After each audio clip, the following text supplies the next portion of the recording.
Well, good afternoon, everybody. Welcome to the latest in our series of catching up with our alumni, the ex-pupils of Lincoln Minster School. It's always been interesting to us to see what they get up to after they've left the school, and hopefully come back and tell us a few tales of their days when they were there, and also, largely what they're up to now. We thought we'd have a little bit of fun with this one because our ex-pupil today is Harvey Salmon.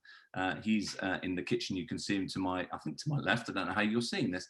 He's down in Oxford. And my other guest today is a local Lincolnshire chef, celebrity patron. I think I can use all of those words in the same sentence. Steve Bennett. Good afternoon, gentlemen. How are you? I'm very well. Good afternoon, everybody. How you doing? I'm top dog, thanks, Richard. Yeah, how are you? I'm good, thank you. I'm just wondering whether technically we're going to be able to pull this off in the fact that you're in Oxford, Steve's in Healing, I'm in Tilbury, so it's not exactly London, Rome, and New York, but it's not far off it. I think I'm sure you'd agree. I think so. Yeah. I think Healing and the Lincolnshire side, my friend. I think in Oxford. How is Oxford? Is it nice down there? What? Well, the weather's pretty poor, but it's locked down, so it's the same wherever, I think. Yeah. It's always dry indoors, Harvey, isn't it?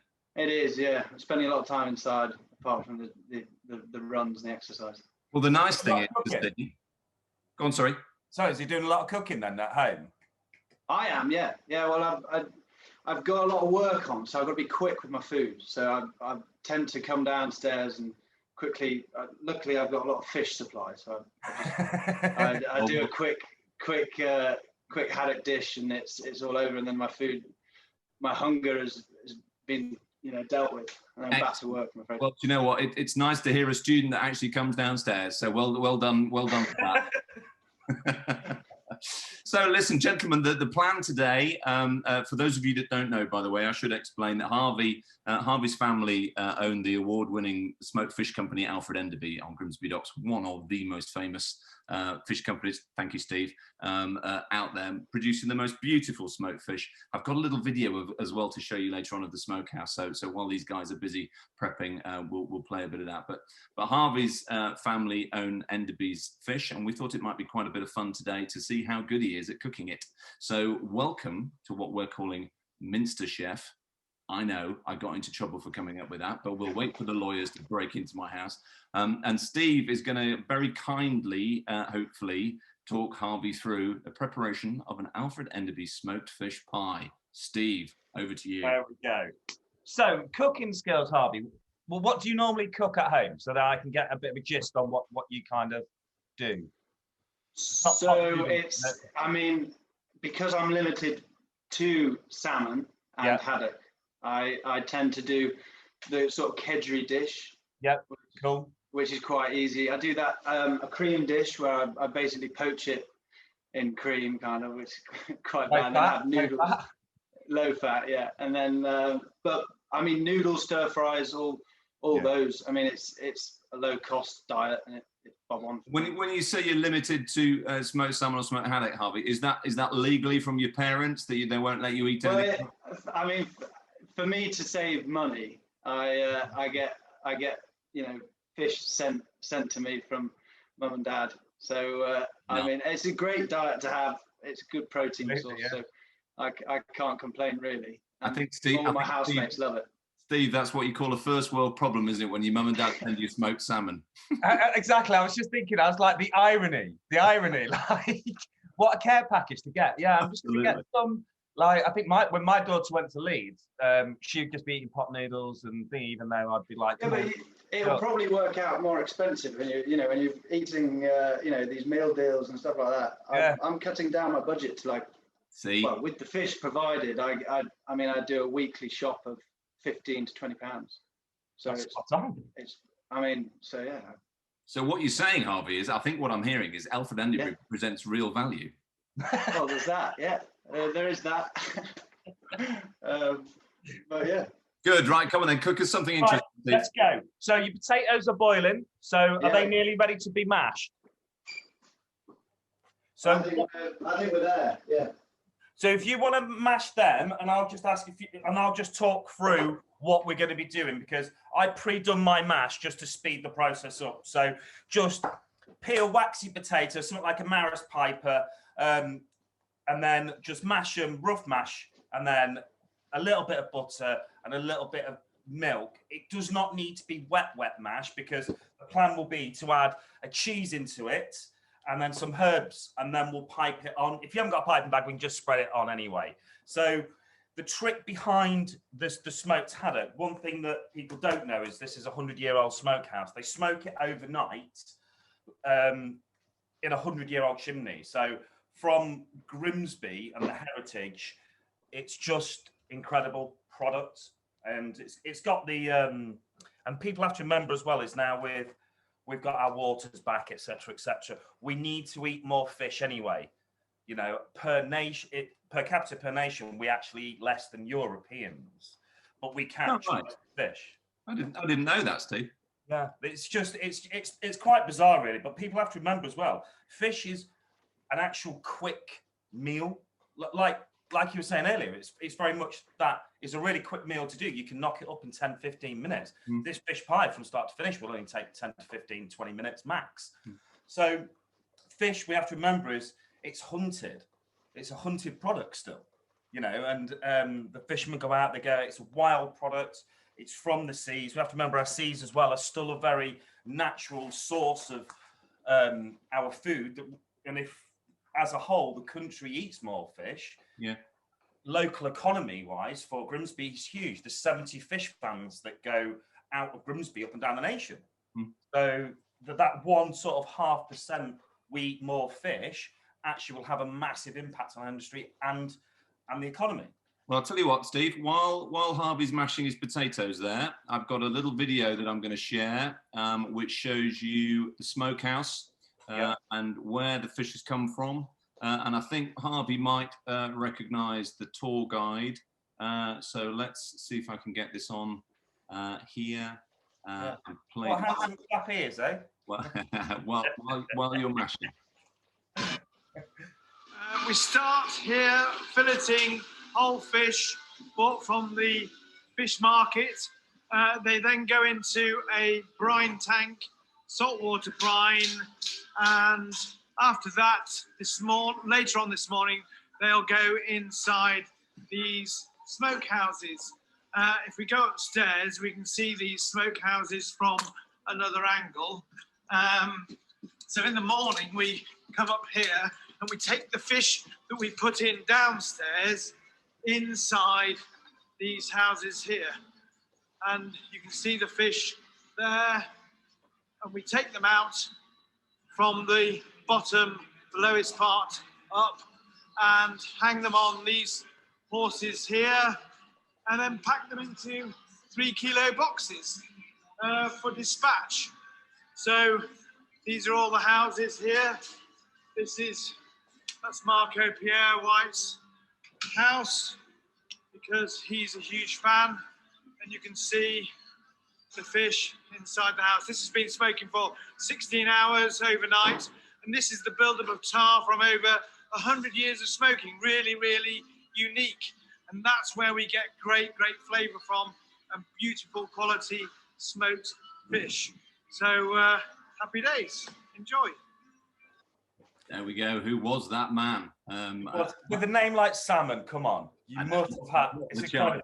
What are the chances, really? So, so there was your dear Pa, Harvey, giving us a tour around the smokehouse, and to your point, Steve, that that flavour that you two are about to experience, and hopefully everybody at home, if they want to join in, is quite amazing, isn't it? Absolutely, and I think if you only have to look at the doors, I always, when I've been, like, I'm just amazed by the doors that they're so full. But Patrick's right, the flavour that's been in there, that's been over that period of time, constant. It's our heritage, isn't it? Absolutely. Right, what's next? But back to the pie. So haddock, you've got smoked haddock. I've only got smoked haddock, but you've got salmon and haddock, haven't you? I have, yeah. I got both. That's because he's a poor student, Steve. Yeah, very poor student. It's dreadful times. So I'm just gonna. The trick behind this is to poach it with the skin on, which sounds really strange, okay? And what we want to do is we want to fast boil this so it becomes opaque, only just cooked, okay? And actually, you can eat this raw anyway. Right? This isn't raw, it's actually cured and smoked. So this is a cooked product to start with, but we want that opaque. We don't want the flakes broken down too much. So all I'm going to do is milk into a pan. So milk, and then I'm just going to lay the haddock, and you've got haddock and salmon, so put haddock and salmon. Try and leave the pieces as big as you can, mate, all right? Because we want, obviously, we're talking about what we have. So lay that into your pan, and then you want it on a fast boil. Would that be completely covered, Steve? I'm going to cover it with a tray, yeah, because it's very much about, I want that instant heat. I want that milk to come over. Have you... Sorry, Steve, do you want me to slice, what do you want me to slice here? Slice it in half? Or? Yeah, no, just into half. So you want pieces. So then we can flake it up by hand. It's about getting involved and kind of understanding and having big pieces of fish and not all broken down.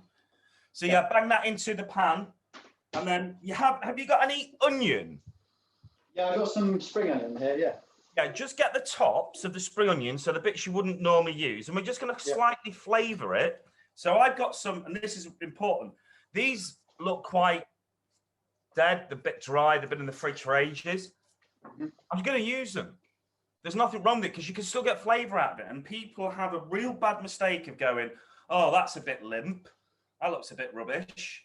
I'm just going to throw it away. Well, actually, from a food waste perspective, you don't need to. So there's still flavour in this. So what we'll do is we'll just rough chop them, throw them into my milk with my haddock to add more flavours. Into there, you can add like bay leaf, any chive things. I've got parsley. So do you want the milk? Do you want the milk covering the yeah, fish? the milk covering, it doesn't have to be fully covered, just needs like the top. So for example, mine is that. So there's about that much. So it's only just covered the base of it. Now, parsley, and this is the other thing I talk about a lot about. So herbs. So we want these nice bits, what we'd call flat leaf parsley. So we're going to save them. We're just going to pick them off.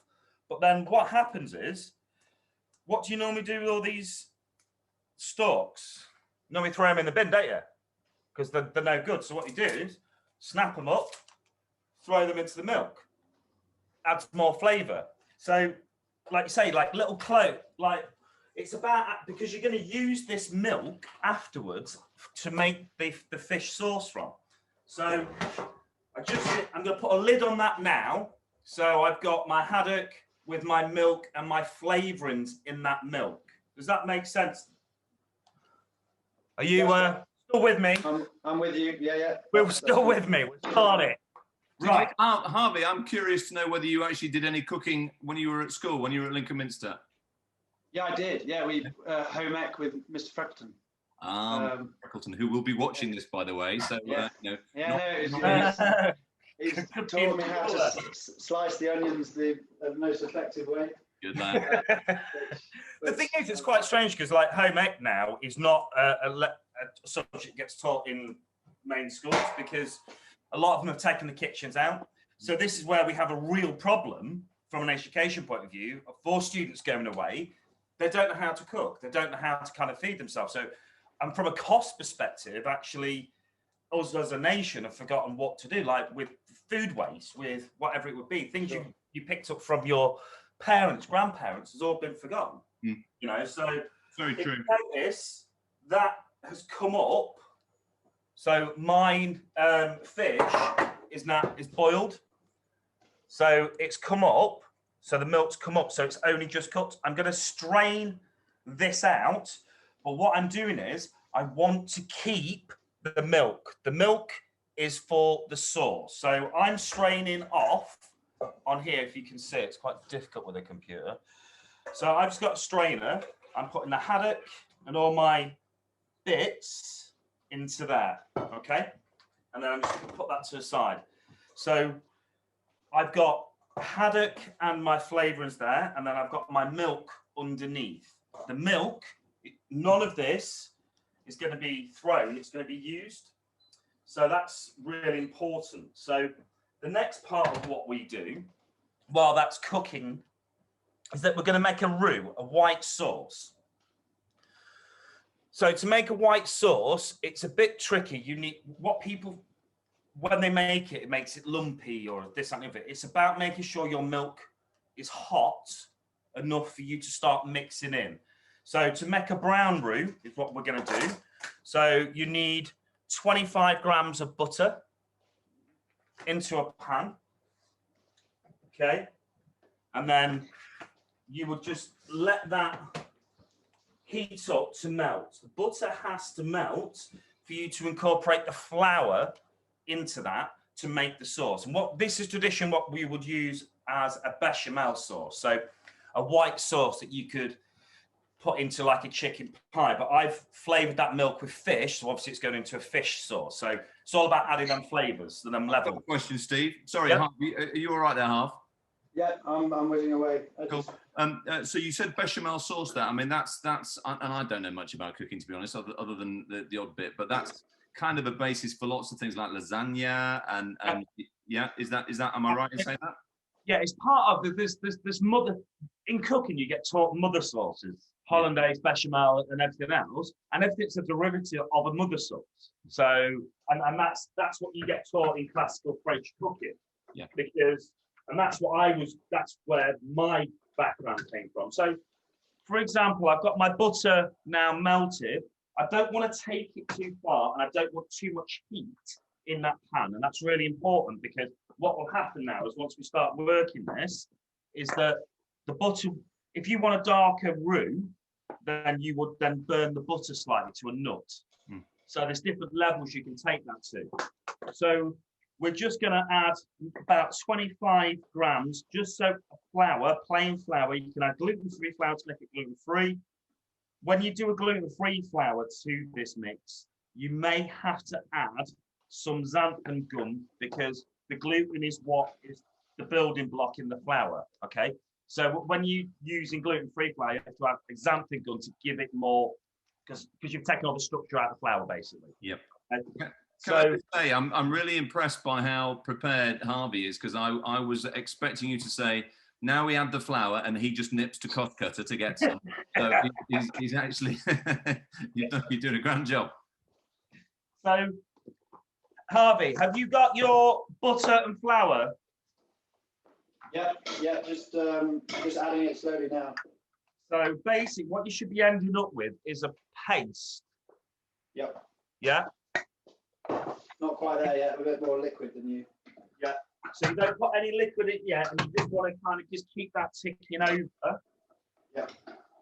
For us then to, and then obviously I'm taking my milk, because what we will do is incorporate the milk we've saved into this roux, and this will be the base of the sauce. And if I'm smelling this milk already, I'm getting that smoked haddock flavour through. So I've started impacting flavour into it by using the products. Okay. And if anybody's cooking along at home, Steve, with which I sincerely hope they are, does it have to be smoked fish, or could it be any fish? Any fish. You know, it could be salmon, cod, anything. It needs to be quite a meaty fish, because if you're going to be poaching this, and don't forget, because we're using smoked fish, it's already cooked. Like, so, for example, if you was using a more raw product, raw salmon and everything else, then just simmer it in the milk for longer, but do not cook it all the way through, because what you're doing is you're taking that, you're putting mashed potato on it, you put it back in the oven by the time, and that's what the biggest fear is when you cook fish, is overcooking it, because people just overcook it thinking, oh my God, I don't want to kill myself. I might give myself food poisoning. It might be this, it might be that, you know. And then it's dry and loses all its flavour. Exactly, yeah. You know, and it's a fast food. We have to remember, fish is a really fast food. So, are you ready to incorporate your milk, Harvey? Yeah, I'm just doing it now. Cool. And then just gradually add a little bit at a time. And then what it will do, it will loosen the roux up as you go through. So the reason you're using a wooden spoon and not a metal spoon or a whisk yet is because you will scrape the bottom of the pan, which you do not want to do. So this is a great technique for any home cooks at home, because this is the base sauce that can get used, like I said, for lasagna, like you say. You know, it could be a chicken and ham pie sauce. It could be literally anything. So once you've learned how to make this sauce, then Steve, really a bit like riding a bike, you never unlearn it, and it can be used in multiple ways. Absolutely, all the time. Thing is, I used to watch my grandma time, and then just as it gets thick, it's lost that the milk is used up. We're then just going to keep adding milk, and then just loosening that up until you get into a sauce consistency. Once you get into the end of using all the milk up, because you could just finish this with double cream, for example, and make it a bit more velvety, a bit more rich, a bit more low fat, you know, or you could add mascarpone to it to finish it, to cream it, to make it a little bit more exciting, a bit more velvety. So, how's it going, Harv? They're getting on, Harvey. Multitasking at its finest. Yeah, it's now a nice thick sauce. You're doing a good job. It depends how thick are we getting it? Well, it needs to be thick enough. So if you imagine we're going to put that fish and cover it in sauce, there's going to be liquid coming from that sauce as well. So it needs to be thick enough, but not too thick. And that's kind of the art of a good sauce, is making sure that roux is cooked out. Because one thing you will find is, if you're not careful, is that roux, if it's not cooked through and the flour hasn't cooked out, it will thicken up and go lumpy. So you've got to have it cooking on here until it gets to a nice. I'm just whisking it now because it's right at the end part, just to make sure that no lumps. Yeah, it's all about having a nice, beautiful, silky, smooth sauce. So, you see that you missed that, Harvey, because I'm watching this, which like a hawk. You know, this is Mr. Professional Chef here that just wiped down the oven there as he was going, because you know, whereas yours is, you know, all up the wall. That's fine. we don't. So yeah, so I've got a nice sauce consistency, Harvey. Yeah. How's yours? I'll show you mine. Well, we'll see. What do we think to that? Yeah, that's about right. That's about right. Just leave it on the stove just for a little bit longer. It'll take a couple more minutes to cook out. While we're doing that, so we're thinking flavors, okay? So to this white sauce, I've taken my parsley heads that I saved, because obviously I threw the stalks to flavor my meat. I'm just going to chop these up fine because I'm going to add these to the sauce, okay? So how's your knife skills? Oh dear. You see, I think, well, in terms of the house, I think my knife skills are very good, but in comparison to yours, are probably very minuscule. You see, the trouble is now, Steve, I've got 3 words going around in my head, which are accident and emergency. So just you go steady there. I think you're underestimating my skill, I think. So it's it's 3 fingers, 1 finger forward, and then you're just following it and pulling it back. But I've just bunched the parsley up, so I want a nice, like, even put on them. The bit I wish I could do. And the thing is, what you can do is just make it even quicker and just do that. And then you just got a nice chopped parsley. Parsley's a really nice flavour in fish-based sauces. So parsley, done. Okay. The good news is, Harv, that the camera is in such a position that if you do chop your hand off, we won't actually see it. So that's good. I'm going to blame it on my camera skills and just say that you can't see the speed at which I'm slicing. So I'm going to flavour. I don't know if you've got. So all the flavours you can add to this, and this is great. So Worcester sauce is an ideal fish accompaniment because it's actually got anchovies in it. So it's marinated anchovies. So a couple of dashes of Worcester sauce into your white sauce, okay? So, and then what we'll do is take a spoon. We need to now start looking at correcting seasoning, because we need this sauce. You're going to be thinking about, we're still putting other products in this sauce. What's now important is to make sure that the seasoning is what we would expect So I'm going to add a little bit more salt to this, but if you're not, that's only because I like salty food. Okay? And is that a mistake that a lot of people make, Steve, that they don't taste as they go along? Absolutely, yeah, completely. And also as well, you end up tasting as you're going through a process all the time, just to make sure that balance is correct. Because when chefs come up with menus, they don't just come up with a menu and go, oh yeah, I'm just going to throw them ingredients together and go, oh, that should work. That doesn't work like that. It's about having the right acidity to fat levels to, and it is an opinion as well, because my opinion would be different to another chef's opinion or to a home cook. The great thing about cooking, there is no right or wrong reason.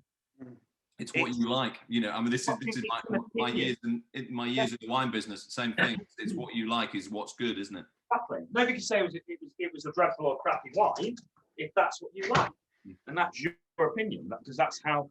Whether it's food's quite memory based for me in reference to I like this food because I remember that when I was eating, or I was on the beach in wherever, or my grandma used to do this. It's memory selective in reference to what certain foods are. Yeah. There's certain dislikes of food, like liver and bacon. People don't like liver and bacon because it'd be forced liver and bacon. But where have you seen anybody cooking liver and bacon now?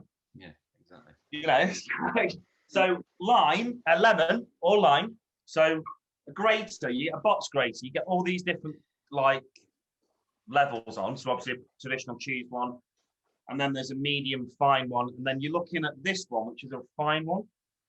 And what we're doing, it's hard to clean and wash up, isn't it? Yes, it is. So all I'm doing, we'll send people in to do that for you. Don't worry. Yeah, I've got people. I'm taking all this downstairs, so I'm all right. So all I'm looking for is taking the yellow part off. I'm not wanting any of the white part. The yellow part is all the flavour. That's where you get the oil from. Okay. So I'm adding.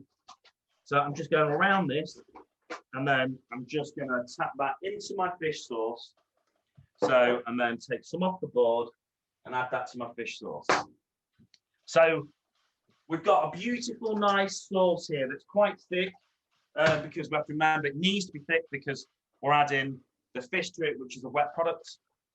So with the mashed potato that you've got, one thing we are going to do is that we're going to put it into, we're going to add some more flavourings to that mashed potato. Well, I've just lost it. I'll see it straight in front of me. Constant professional, that's what I like to see. He's a professional chef, ladies and gentlemen. So then, so your fish sauce, you've got your parsley, Harvey. So add parsley to the fish sauce, okay? Yeah. And then we're going to then get your dishes that you're putting your fish pie in. I'm putting them in these. I don't know what you've got. I'm going to do it in one big one, I think. That's fine. One big one's fine. It's easier. Are you Harvey, are you feeding everybody in the house tonight then? Is that the plan? I will be, yeah. I think that's the plan, yeah. They're going to be loving this, aren't they? Absolutely. I've had a request from them to do this every day, actually. So what we're looking for, so I'm taking the skin off this haddock now. So this now, so the haddock's cool enough for you to handle. So if you look, it's opaque still. So it's not thingy, and I'm just putting big pieces into this. I'm not messing around. I want a fish pie to be a fish pie. I want to see the fish. I want to feel the fish. I don't want. Yeah, it's not fish flavored pie, is it? Exactly. It's like fish cakes. When you have fish cakes, you can't see any fish in it. You're like, yeah.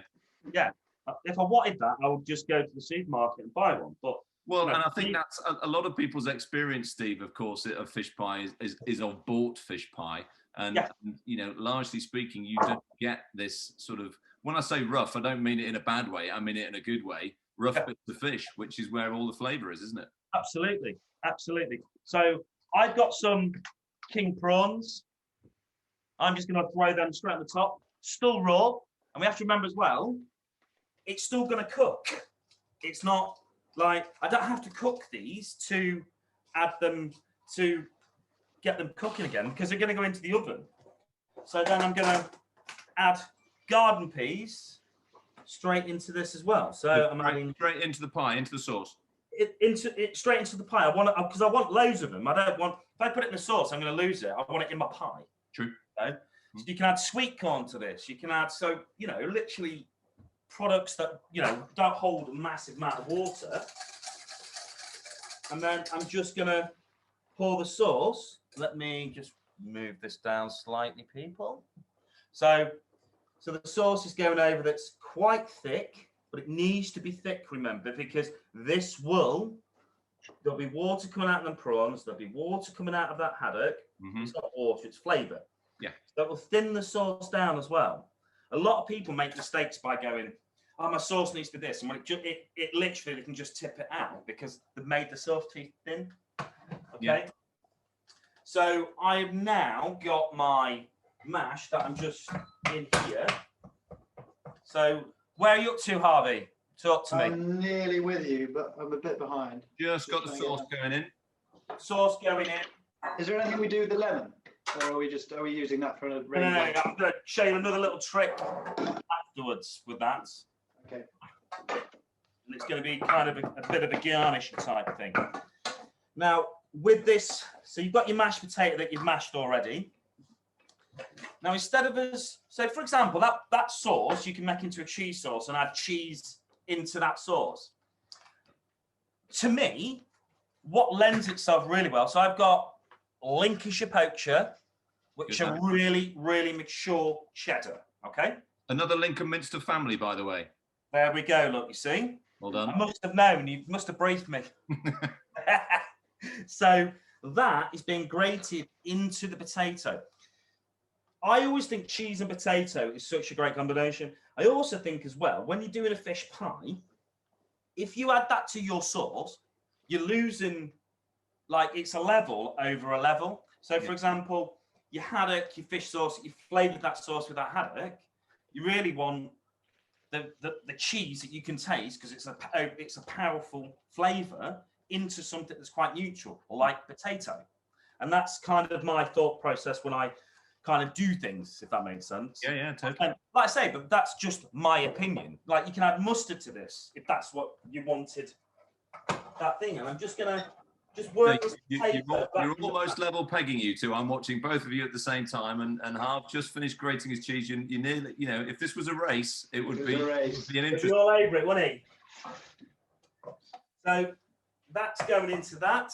So I've got, because I'm a bit chefy, I've got a piping bag. So I'm just going to put the potato into this and pipe it on top. You don't have to, you can just, so you've got your cheese into your potato. So you've got a cheesy mashed potato. Have you put your cheese in your potato yet? I have, yeah. Yeah, okay. Now your lemon, what you're going to do next, your lemon, half of it, you're just going to squeeze into your potato, okay? Over your hand to stop any pips, okay? Over your hand? I didn't... Yeah, stop keep pips out. Oh, yeah. A little trick there. That's a good trick. So this is education, Harvey, is what we're doing today. So I'm literally just going to have potato into a piping bag. You don't have to. You can just smash it on top. And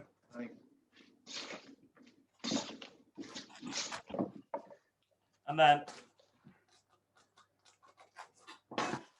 I added some sweet potato because I didn't have enough oh, nice. Potatoes. Good, so, even nicer. Nice chefy touch there, Mr. Salmon. A poor preparation came to good good reaction, I think. So I'm just piping the potato over. Bearing in mind, gentlemen, that I'm about to introduce today's special guest judge. So you know, no pressure on the finishing. I think Harvey, Steve is under more pressure than you are because he can't really lose a cooking competition. Well, it's hard to do over Zoom, isn't it? Yeah, true. There is that. And then I'm just gonna add more poacher because I like loads of cheese and I want that crispiness on top. So on the top, more poacher. And then what is an ideal trick, which a lot of people don't know, when you do cheese and you're gratinating cheese, if you add, and people will be like, he's gone mad, he's gone mad. and may well have done, is smoked paprika. Okay, so you just add in a little bit of smoked paprika over the cheese. Yeah. Does that give it a bit of heat? Yeah, a little bit of heat, but it just looks really good. It just adds another level of flavour, and that's what you're after. So that's my pie. That's getting lobbed in the oven. Oh no, I've just given it a load of paprika. Let's call that a daub, Harves, rather than a sprinkle. Well, I think I've been rushed. I think that's right. Are you feeling under pressure, Harv? Is that what you're doing? Do you know what? I like it. It's rustic. There's nothing wrong with rustic, I'll tell you. Nothing wrong with it. Harvey, before you put it in the oven, I'm just going to bring the special guest judge in to see what he thinks. And ladies and gentlemen, please welcome our special guest judge. You saw him earlier on. I'm kind of hoping he's going to be live and ready. And there he is in the smokehouse. Live and ready. Look at old Mr. Salmon, eh? Harvey's celebrity father, Mr. Salmon. So good afternoon, Mr. Salmon. How are you? Hello, good afternoon, Stephen, Richard, and I believe, is Harvey still there? Yes, he is. Yeah, you can tell it. You can tell it's him because he looks like you. So we've has he got the same cap? Yeah, we've been working hard for the last 25 minutes or so to prepare fish pie, obviously using the fantastic Alfred Enderby products. But I just wanted a third eye on this, really, to see what you think of what these boys have been up to. Gosh. Well, obviously, I'd much rather be in Steve's kitchen because it's much closer to me, and tasting it, and that would be a treat. But without tasting it, I'm sure, easy, no problem. Sounds like a breeze. Okay, right, Harvey, if you wouldn't mind just holding up to the camera what we're calling slightly rustic paprika fish pie. Well, we had a bit of an error with the paprika. It came out real quick, but you can see the layer, and I'm going to feed 5 mouths tonight, and I think they're going to be going to feed 2. So just show us the top. I mean, I think the top doesn't look great, but that's because I was a bit shaky on the old. That's okay. That's okay. All good. It'll cook out. So that looks delicious. By comparison, Steve, would you mind just showing Patrick where you got to with your chefy skills? Yeah, absolute amateur. I know. I need a bit more training. that looks too much for you, Twix, I can assure you. So if you had to choose a winner, Patrick, and be very careful because you need them both, which good boy, remember that.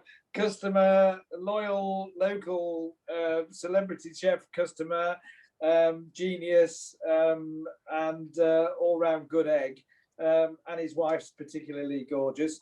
She's all right. She's not a bad egg, bless her. Or Harvey, who's my son, and I'm trying to get rid of him.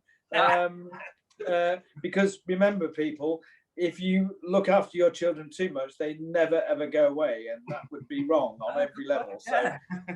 So, on those parenting skills alone, Steve, you have it.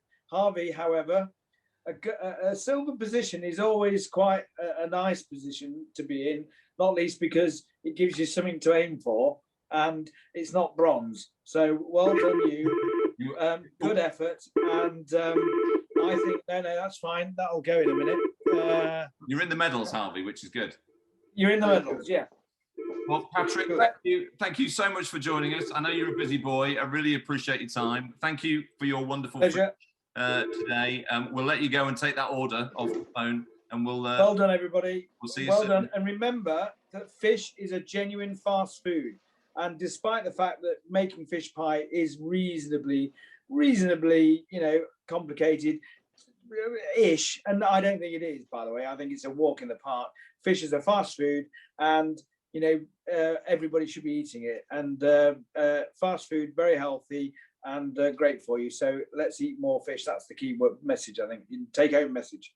You heard it here first, ladies and gentlemen. Patrick, thank you so much. Gentlemen, you stay with me in the kitchen. We'll let Pat get back to smoking some fish. Bless you. All the best. Cheers, my friend. Hello, Alfred Enderby. So that we're going the irony. We're going to see what he did there as well. Very good. How do you do? Good afternoon. How are you? Turn your camera off, Patrick. Yeah, commercial to the end. I love it. So, gents, that's been really rather fabulous this afternoon. I know you've both got a nice tea to look forward to. I really appreciate you taking the time. Harvey, I'm going to leave the last word to you, really, because I know you're a busy boy at the moment. You've gone on from Lincoln Minster School to Oxford Brookes, and then hopefully tomorrow, maybe to Her Majesty's Royal Marines, if you get it right. And I'm sincerely hope that you will get it right tomorrow. What have you enjoyed this afternoon? I have, yeah. It's good. It's good to do new things, and I mean, just even doing like learning how to do your way of doing your fish pie. Yeah. And I mean, yeah, and talking to you, Richard. It's yeah. Well, we always bang on, Steve, experience. that LMS is an education for life. I think today has been another one of those education days. What's your final thoughts as a chef, and really in terms of food, you know, for Harvey's generation, but also for school kids all over the country?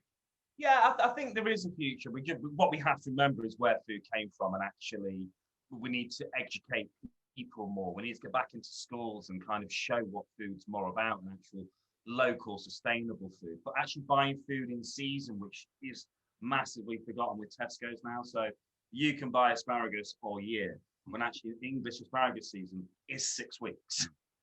English strawberries is 2.5 months. Yeah. But you can buy strawberries all year. You know, so I think if we can just educate ourselves a lot better, we can be more self-sufficient. It starts with our youth. It starts with the kids, you know, and I think until we change that mentality, I think we're always going to have this Tesco's land that we can buy anything and anything. Agreed. Well, Harvey, I know you learnt a lot when you were at LMS, and I also know, because in fact, before you go, I have a picture here that I found that may take you back. Just let me find that. And who's that handsome young man in the middle of the front there? Look, with all that hair. Indeed, yeah. Yeah. It's all gone now, Richard. And well, do you know, I didn't like to say, because I haven't got a leg to stand on in that argument. So, well, mine's a choice, though, I think. There is that. Thank you. Noted. But listen, good luck tomorrow with the interview with the Marines. Wish you all the best in the world. Steve, thank you so much for your time today. I really appreciate it. Enjoy your fish pies tonight, gentlemen. Stay safe, stay happy, and we'll see you somewhere soon. Thank you very much. Take care. Bye-bye. Cheers.